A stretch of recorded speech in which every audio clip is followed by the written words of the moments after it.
자, 자고 PPT 보시는 분들 여기 96페이지라고 돼 있어. 96. 자, 보시죠.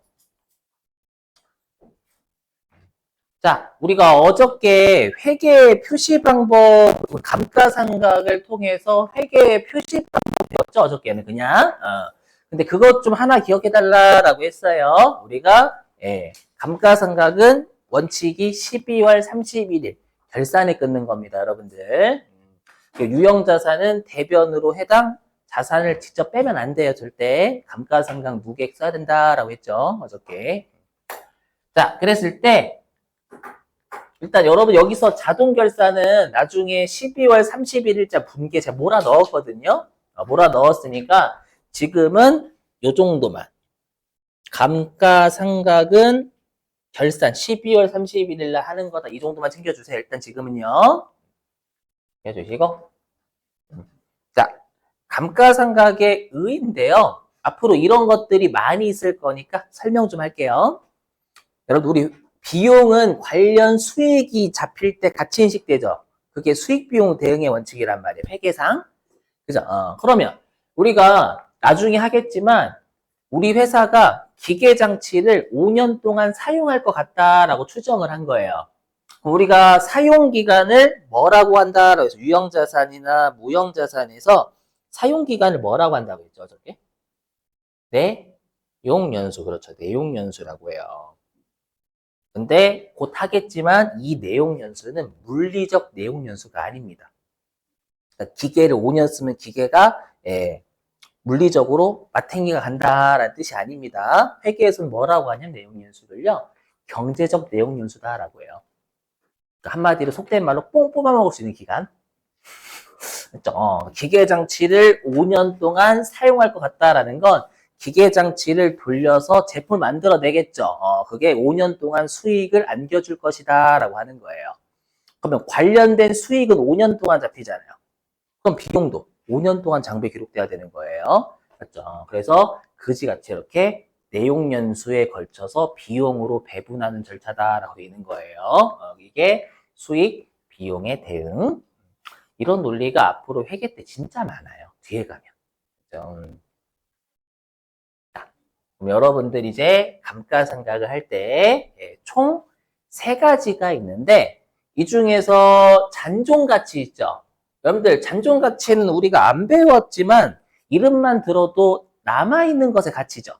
그죠? 그래서 잔존가치는 한마디로 유형자산을 내가 만약에 기계장치를 5년 사용할 수 있을 것 같은데 5년 동안 사용 다 했대요. 그러면 고물상에 못 팔아요? 팔 수 있죠. 고물상에서 그거 되게 좋아해요, 여러분들. 맞죠? 이게 해체 작업해가지고 고철 같은 거 팔면 되는 거니까. 맞죠? 그래서 잔존 가치는 뭐냐면 내가 그 자산을 내용 연수가 끝나고도 외부에 판다면 얼마 받을 수 있게? 그게 잔존 가치예요. 맞죠? 그래서 여기 내용 연수가 사용 기간이죠. 사용 기간이 끝나고 내가 외부에 판다면 얼마를 받을 수 있을 것 같은지 그놈의 추정을 하래요. 회계는 추정 되게 좋아합니다, 여러분들. 추정을 합니다. 그걸 잔존 가치다라고 해요. 그리고 그러면 기계장치를 회사가 5년 사용할 것 같다예요. 실제로 5년 사용하는 거예요. 같다요, 같다. 맞죠? 기계장치 우리 회사가 막 주문이 너무 미친 듯이 들어오는 거예요. 그럼 내용 연수는 5년보다 짧아지겠죠. 그죠? 근데 주문이 너무 없어. 안타깝게. 맞죠? 기계 계속 놀아. 그럼 내용 연수는 5년보다 길 수도 있는 거고요. 그래서 내용 연수를 뭐라고 하냐면 예상 사용 기간이라고 하는데 가끔씩 시험 말 문제 실제라고 장난칠 때 가끔 있어요.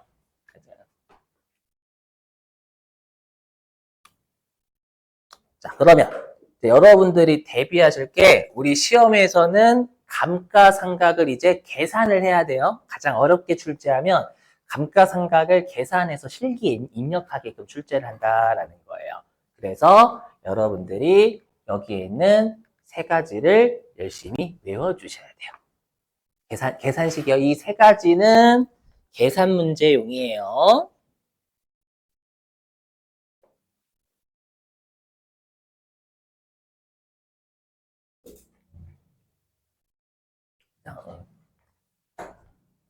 실기에서도 계산하게끔 출제합니다. 그리고 이 나머지 요 5개 있죠? 요 5개 이론. 한마디로 이론은 5개를 다 내버려요. 그렇죠? 대신에 계산 문제는 요 딱 3개만 냅니다. 특히 현실에서 정액법, 정률법이라는 방법을 많이 쓰기 때문에 반드시 정액법하고 정률법이라는 건 외워주셔야 됩니다. 암기.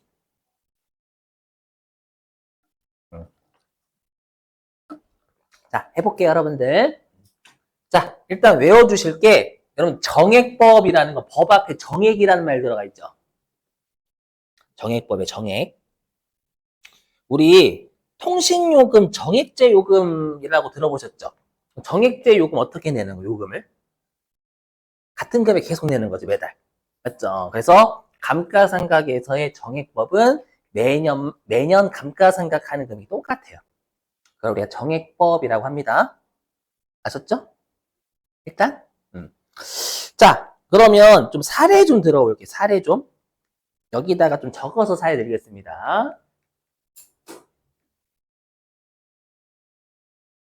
자, 예를 들면, 우리 회사가 기계장치를 2024년 1월 1일 날 취득했대요. 제가 갑자기 여기로 온 이유는 요거 띄워야 돼서요. 우리가 요거 띄워야 되기 때문에 그래요. 요거 여기 띄워서 해야 되기 때문에 양해 좀 부탁드립니다. 요 사례 가지고 감가상각비 계산 어떻게 하는지 설명드리겠다라는 뜻이에요. 취득했고 그 다음에 내용 연수는 3년이라고 가정할게요. 3년이고 그 다음에 잔존 가치는 10원인데 얼마에 취득했냐면 1월 1일 날 100원에 취득했다라고 가정해 보겠습니다. 이렇게. 그러면 여러분 그러면 이 사례에서 우리가 3년을 이 기계장치 3년 다 사용하고도 외부의 판담 얼마는 건질 수 있어요? 10원은 건질 수 있죠. 그렇기 때문에 어떠한 감가상각 방법이든 3년 동안 총 감가상각할 금액은 90원이에요. 어떠한 감가상각 방법이든 3년을 다 사용하고도 잔존 가치가 10원 남겨야 된다면 장부에 10원을. 그러니까 기계한테 10원을 장부에 남겨야 되기 때문에 총 3년 동안 감가상각할 금액은 90원으로 똑같습니다. 다만 차이는 뭐냐면 3년 동안 90을 총 까는 건 똑같은데 매년 똑같은 거 깔 거냐 다른 숫자로 깔 거냐의 차이예요. 그래서 여기 하면 그래서 정액법 공식 외워주셔야 돼요. 나중에 실기 풀어보시면 아시겠지만 낚시 엄청나게 됩니다. 여러분들 쓸모없는 거 던져줘요. 그런 거를 안 낚이려면 네, 외워주셔야 돼요. 자, 정액법은 어떻게 감가상각하냐면요. 취득원가에서 잔존가치를 뺍니다. 이게 아까 감가상각 할 대상이 되는 금액이 90원인 거잖아요. 그렇죠? 그래서 우리가 취득원가에서 잔존가치 뺀 걸 감가상각할 대상이 되는 금액이 지금 사례에서 90원이다라고 해서 감가상각 대상 금액이다라고 해요. 요거를 단순하게 내용연수로 나눠요. 알죠? 자, 그럼 지금 사례 있죠? 지금 사례 여기. 그럼 지금 사례에서 여기다 써볼게요. 자, 정액법. 1번 정액법에 따른 감가상각비 여기다 쓸게요. 자, 그럼 2024년 12월 31일 날 내가 기계장치 취득한 날로부터 1년 지났죠? 그렇죠? 1년 지났으니까 1년치 감가상각 해야 되는 거예요. 그럼 정액법은 출발점이 취득원가입니다. 100원. 네, 여기에서 잔존가치를 빼요. 10원. 외워주시는 거예요. 그리고 내용 연수로 무조건 나눠요. 3년 이렇게. 그럼 얼마 남아요? 30원 나오잖아요. 그죠? 이거를 3년 동안 하는 거예요. 2025년 12월 31일에도 똑같이 이렇게 할게요. 그 다음에 2026년 12월 31일에도 똑같이 30원 이렇게. 그럼 보시면 아시겠지만 30원씩 3년 동안 삼각하면 총 90원 감가상각하는 거잖아요. 그래서 정액법은 매년 동일한 금액을 감가상각하는 방법이다라고도 말문합니다, 여러분들. 정액법은 어렵진 않죠?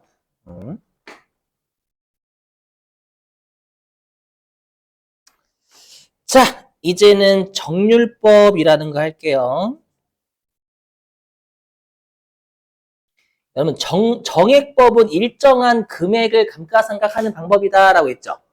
정률법은 상각률이 정해져 있는 거예요. 정률. 상각률이 정해져 있다. 그걸 우리가 정률법이라고 합니다. 화면 보시면.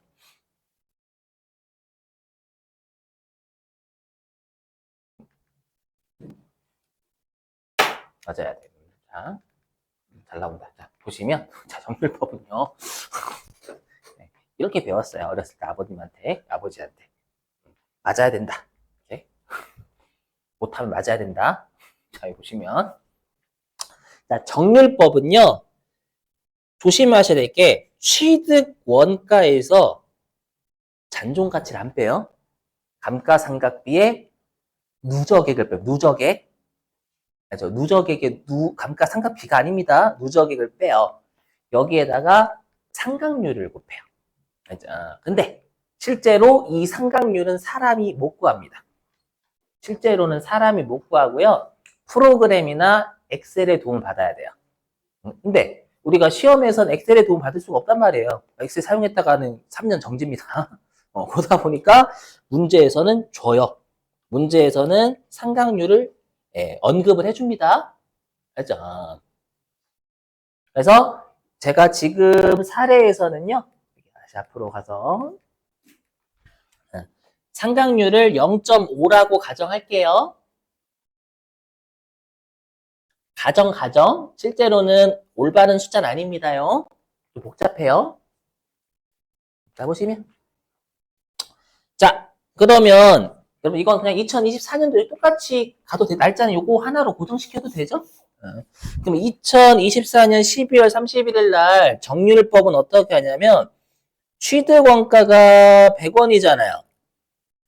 맞죠? 100원? 그리고 감가상각하는 첫 해연도죠. 그럼 감가상각하는 첫 해연도면 감가상각비에 누적액이 있어요? 없어요? 없어요. 그래서 빼기 0입니다. 정률법은. 감가상각 누계액이 첫 해연도에 없어요. 여기에다가 무조건 문제에서 언급된 상각률을 곱하는 거예요.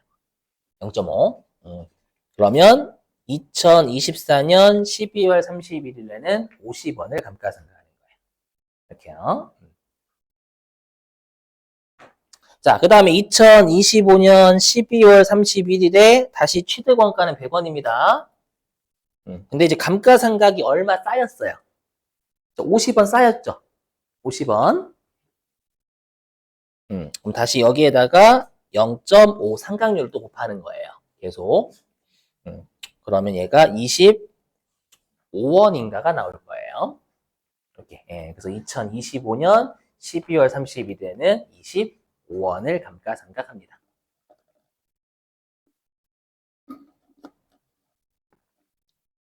자, 마지막 연도에는 감가상각이 얼마 쌓여져 있어요? 그렇죠. 여러분들 꼭 감가상각 누계액이라고 기억하셔야 돼요. 감가상각비가 쌓여져 있는 금액은 75인 거잖아요. 25 빼시면 안 돼요. 그래서 75 이거 조심. 자, 여기에다가 또 문제에서 언급된 상각률을 곱하는 겁니다. 이렇게 하면 12.5원이 나오고요. 실제로는 우리가 올바른 상각률이기 때문에 올바른 상각률이 0.5가 아니에요. 그러면 실제 올바른 상각률로 하면 총 3년 동안 감가상각하는 게 90원 똑같아요. 지금은 제가 이 상각률 가정이라 했죠, 가정. 네. 그래서 정률법 말문제 조심. 자, 들어보시면. 자, 시험에서 어떻게 장난을 치냐면 이렇게 장난쳐요. 정률법은 상각률이 정해져 있으므로 여기까지 맞는 표현이죠. 상각률이 정해져 있으므로 매년 같은 금액을 감가상각하는 방법이 따르면 틀린 겁니다. 그죠? 그래서 꼭 회계는 여러분 말 문제 푸실 때 의심을 해보셔야 돼요. 낚시인지 아닌지. 나중에 풀어보시면. 그리고 보시면 정률법의 특징이 뭐예요? 초기에는 내용연수 초기에는 빼는 금액이 0이죠, 0. 0이다 보니까 상각을 많이 해요. 많이 해요. 많이 했다가 시간이 지나면서 빼는 게 누적이 커질 거 아니에요? 커지니까 감가상각비가 점차 줄어드는 방법입니다. 이것도 기억하셔야 돼요. 시험에서 어떻게 말문제로 내냐면 다음 중 내용연수 초기에 감가상각비가 가장 큰 방법은 이렇게 내거나 순서대로 나열해서 이렇게 출제한단 말이에요. 여러분들 외워주셔야지. 이게 정률법. 자, 그 다음에 여기 또 시험에 이거 풀 거예요. 연수법이 안 나와. 자, 여기 연수학계법. 보세요, 연수학계법.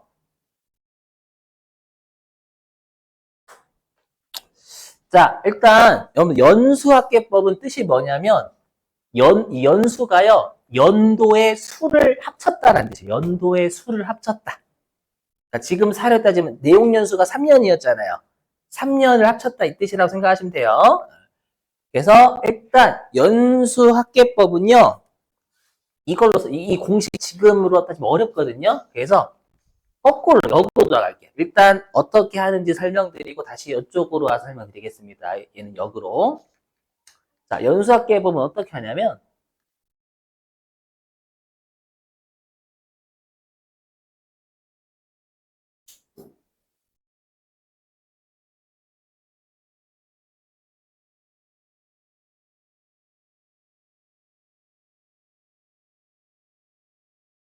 무조건 정액법하고 똑같아요. 여기까지는. 정액법처럼 출발점은 취득원가에서 잔존가치를 무조건 뺍니다. 여긴 똑같아요. 암기. 자, 근데 제목이 연수학계법이잖아요. 연수학계법. 그래서 어떻게 하냐면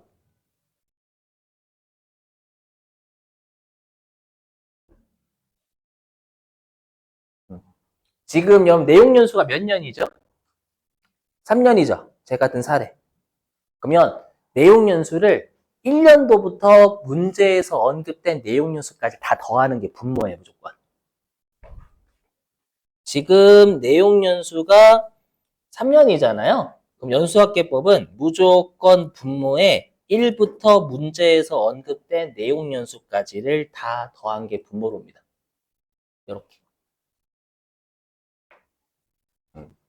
만약에 내용연수가 4년이면 어떻게? 그렇죠. 1 더하기 2 더하기 3 더하기 4 이렇게. 그렇죠. 그게 무조건 분모예요. 연수합계. 그렇죠. 1부터 언급된 내용연수까지 다 더한다. 그리고 분자를 잡으니 분자가 좀 어렵거든요. 그럼 우리가 자 이거 지금은 적지 마세요. 이거 올바른 거 아니에요.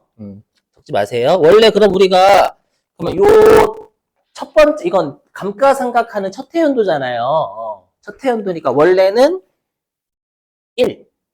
그 다음에 두 번째 연도니까 2. 그 다음에 세 번째 연도니까 3. 요렇게 가는 게 우리가 순차적으로 가는 거죠. 순차적. 맞죠? 근데 연수학계법은 분자가 이렇게 돼 있어요. 이게 핵심이에요. 내용 연수가 거꾸로 가요. 역순. 요게 핵심, 역순. 거꾸로 갑니다. 거꾸로. 분자가 거꾸로 가요. 요거 기억하셔야 돼요. 그래서 어떻게 가냐면 얘가 1이 아니라 첫 해 연도에는 가장 높은 내용 연수가 와요. 그럼 지금 내용 연수가 3년이잖아요. 그럼 감가상각하는 첫 해 연도에는 분자의 내용 연수가 가장 높은 3이 오는 거예요. 이렇게. 만약에 내용 연수가 4년이면 감가상각하는 첫 해 연도에 4가 오는 겁니다. 역순이니까 거꾸로. 숫자가 반대로 가는 거예요. 떨어지는 겁니다. 올라가는 게 아니라. 이렇게. 그 다음에 여기는 2가 그대로고요. 그 다음에 여기가 1. 이해되시겠어요? 만약에 얘가 내용연수 4년이면 첫 해 연도에는 분자의 4, 두 번째 연도에는 그 3, 세 번째 연도에는 2, 그 다음 마지막 1 이렇게. 그죠? 그럼 계산하면 얘가 얼마냐면 45고요. 얘가 32고 얘가 15예요. 그럼 보시면 아시겠지만 이 연수합계법도 처음에는 내용연수 감가상각하는 첫 해 연도엔 분자의 가장 큰 숫자가 올라와요. 감가상각비가 큽니다. 그러다가 시간이 지나면서 분자가 작아지잖아요. 그래서 감가상각비가 점차 줄어요. 알죠? 하지만 얘도 총 3년 동안 90원 까는 거 똑같아요. 감가상각을. 그죠? 이렇게. 그래서 외워주셔야 돼요. 우리가 이렇게 정률법과 연수학계법을 가속상각법이래. 가속. 초기의 감가상각을 많이 한다라고 해서 가속상각법이라고 합니다.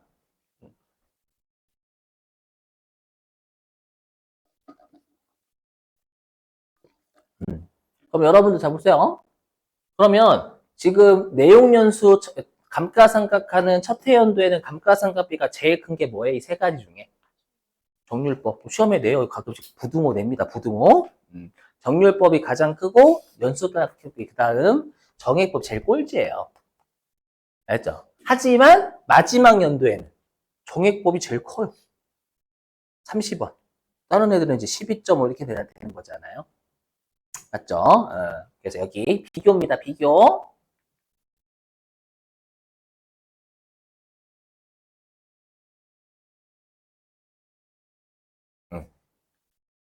자, 여기 비교.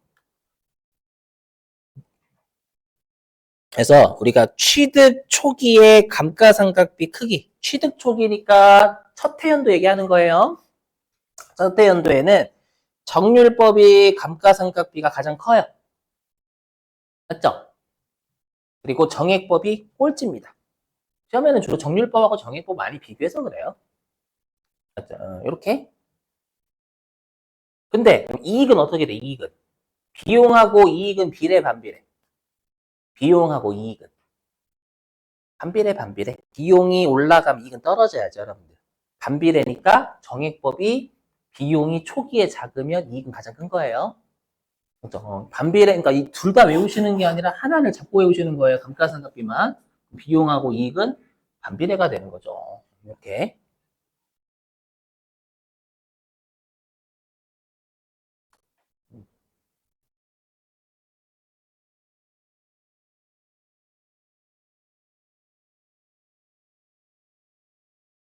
자, 그리고 화면. 나머지 이제 말문제 설명할게요. 말문제도 얘는 내거든요.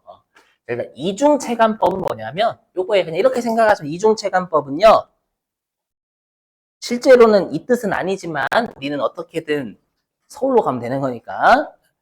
이중체감법은요, 정률법의 상각률이 되게 정교하다라고 했죠. 상각률이 정교하니까 사람이 못 구한다라고 했잖아요. 그래서 사람이 좀 구해보자. 우리가 기계보다 멍청하면 되겠니? 라고 해가지고 그냥 네, 내용연수분의 1을 상각률로 보는 거예요.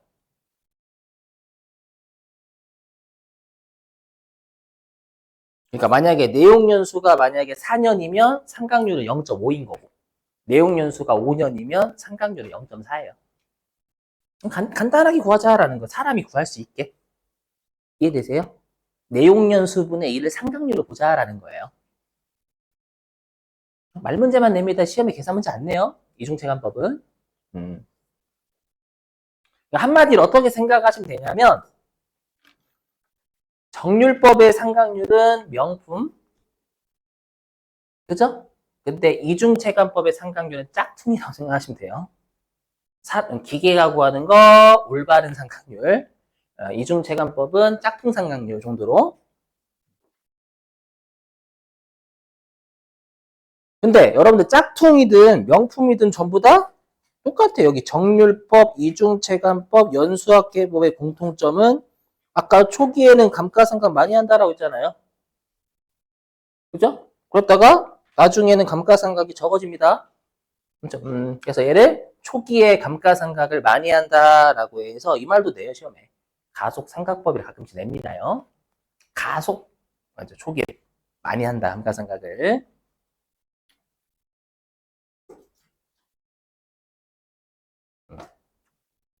그리고 한 가지 조심하실 거. 자, 뭐냐? 여기 없나? 아, 여기. 한 가지 조심하실 게 뭐냐면, 이 위에 있는 공식 있죠? 이 위에 있는 공식은 1년분 감가상각비를 구하는 공식입니다. 이게 맞는 공식이 아니 1년치 구하는 거 1년치? 1년치. 뭐 1년이 몇 개월이죠? 12개월이에요. 그렇죠. 1년이 12개월이잖아요. 12개월이란 말이에요. 근데 만약에 내가 2024년 7월 1일에 취득한 거예요. 그러면 2024년도는 몇 개월 쓴 거예요? 나중에 계산 뭐, 7, 8, 9, 10, 11, 12, 6개월. 예. 손가락으로 세셔도 되고, 6개월 썼으니까 위에 있는 공식에다가 12분의 6을 다시 하셔야 돼요. 총 12개월 중에 6개월치 구한다. 이렇게 잡아주셔야 됩니다. 맞죠? 그래서 그냥 이 공식만 외우시는 게 아니라 1년치 감가상각비 구하는 공식이다. 이렇게 제대로 외우셔야 돼요. 이거. 그 다음에 한 가지 더. 근데 여러분들 꼭 1일날 취득하는 거 아니잖아요. 맞죠? 오늘이 며칠이냐? 16일? 맞나? 만약에, 그쵸? 우리가 만약에 7월 16일 날 취득하면, 이때는 5개월 며칠이죠? 세법이죠. 베개는 뭐라고 하냐면, 감가상각할 때 1개월 미만은 1개월로 봅니다. 이것도 시험에 냈습니다. 1개월 미만은 1개월로 봅니다.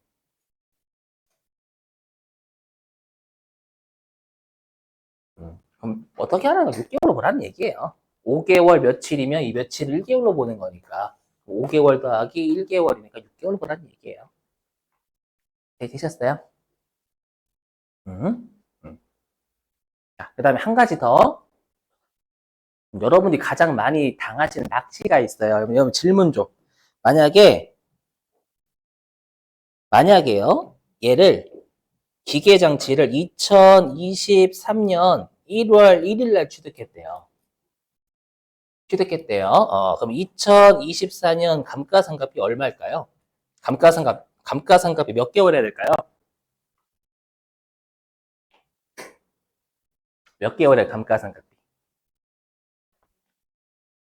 12개월 하는 거예요. 24개월 아닙니다. 여러분이 생각하시고, 선생님 무슨 소리예요? 23년 1월에 취득했으면 24년 12월 31일까지 2년 쓴 거잖아요. 24개월 아닌가요? 아니죠. 그건 감가상각 누계액을 구하신 겁니다. 누계액. 근데 우리가 비용이자 비용. 우리 수익 비용은 올해 개념이래요. 누적 개념이래요. 수익 비용. 올해 개념이에요. 2월 안 돼요. 항상 수익 비용은 금년도만 거예요. 그렇기 때문에 조심하실 게 감가상각비 계산할 때는 금년도치만 구하는 거예요, 여러분들. 여기 2년을 곱하셨다가 큰일 납니다.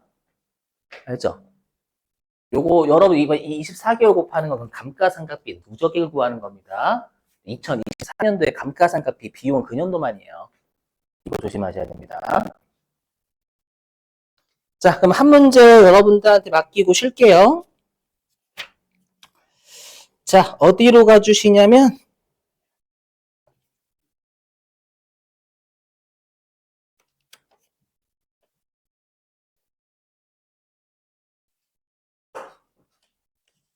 여기 있다. 397? 397페이지.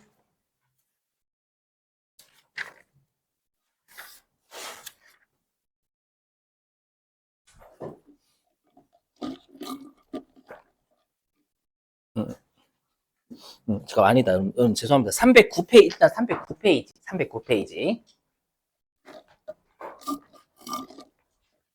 309페이지에 3번.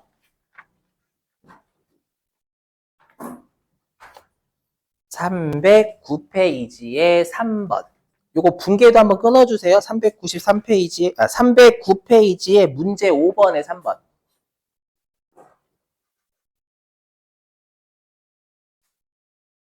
309페이지 문제 5번에 3번.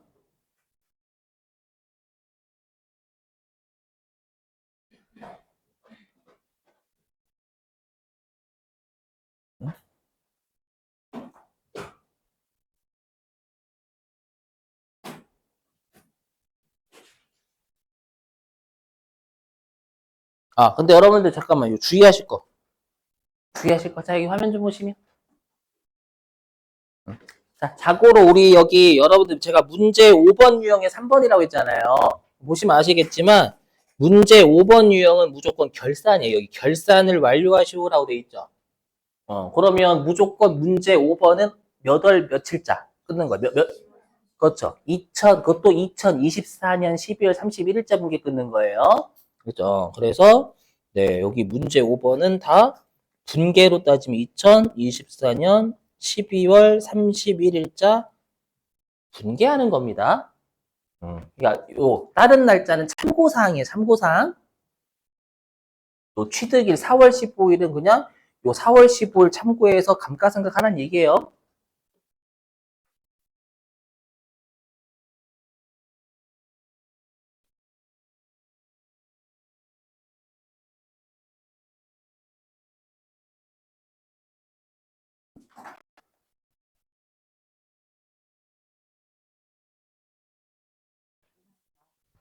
음. 감가상각 이렇게 한다라고 있어요. 저기 분계 보여드렸 어디 갔어?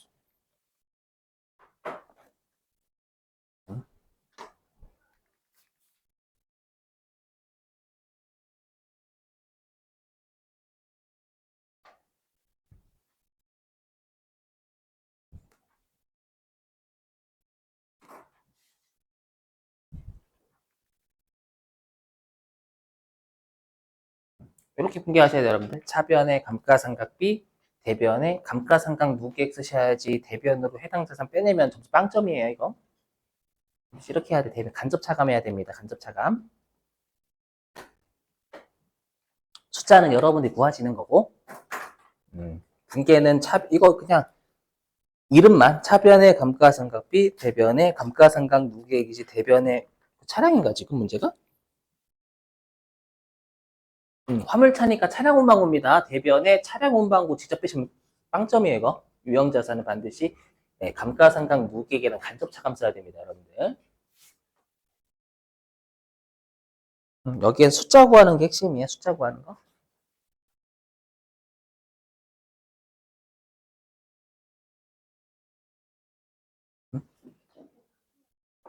아니.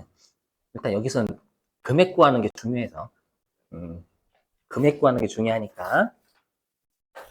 실기에 제가 비슷한 문제 또 만들어서 넣어놨어요. 그때 할게.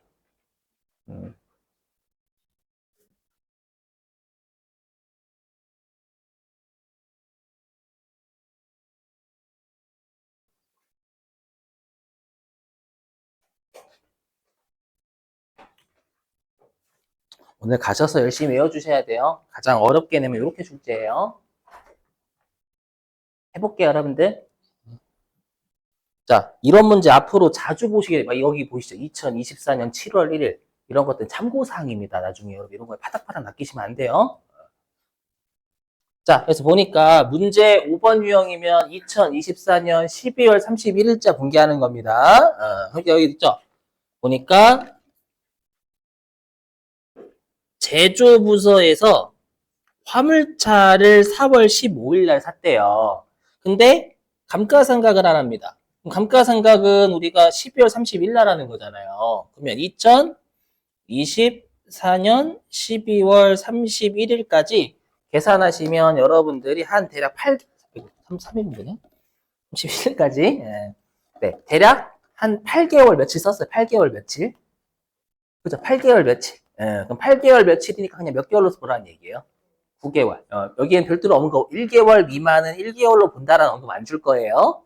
됐죠? 근데 그렇게 하셔야 됩니다. 감가상각은. 그래서 얘는 9개월이에요, 9개월. 됐죠? 그래서 여러분들이 감가상각 계산 문제가 나오면 첫 번째로 보실 게 감가상각 방법이 뭔지를 보셔야 돼요. 맞죠? 왜냐면 그거에 따라서 낚시를 걸러내야 됩니다. 그렇지, 낚시 줄 때 있거든요. 그죠? 그 다음에 두 번째가 언제 샀는지. 그죠? 단기 중 취득하면 월할 상각. 그죠? 그 다음에 과거에 샀어도 1년치만. 그죠? 비용은 단기만 하는 거니까. 그러면 일단 분계가 어떻게, 근데 여기 보시면 취득일자가 4월 15일이니까 9개월치만 우리가 외우고 있는 공식은 12개월치에 대한 거예요. 그리고 감가상각 방법은 정해법입니다. 가끔씩 뜬금없이 여기 상각률 던져주는 사람도 있어요, 실제로. 상각률은 정률법에서나 의미가 있지 정해법은 상당히 의미 없어요. 자, 그럼 일단 분계가 어떻게 되냐면 방금 봤었지만 차변에 감가상각비고요. 나중에 실기하실 때는 500번대입니다. 제조는 공장에서 하는 거니까. 그렇죠? 그래서 꼭 비용은 회계 1급서부터 조심하셔야 돼요. 공장일 수도 있고 본사일 수도 있어요, 이거. 자, 요렇게 하고요. 어떻게 하면 돼요? 감가상각비. 3천만 원 빼기 0. 그죠? 요렇게. 항상 연습하실 때 요렇게 하시는 거 추천드립니다. 알죠? 대부분 강사분들 이렇게 해요. 다. 열심히 이렇게 꼼꼼하게 하시라고. 빼기 0 나누기 5년. 연 붙었으니까 이게 1년치 감가상각비 공식이 되는 거예요. 1년. 됐죠? 근데 9개월 썼으니까 그렇죠. 12분의 9. 전체 12개월 중에서 9개월치 구한다. 이렇게. 그죠? 그럼 계산하시면 450? 맞나요? 이게 450 나온대요.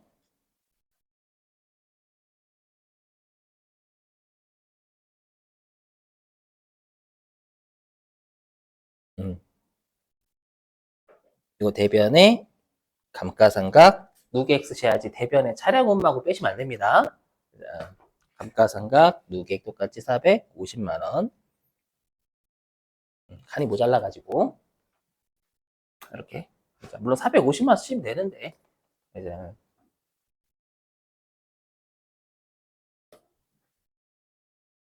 이런 애들에서 많이 이제 당락이 자주 되는 거 실제로.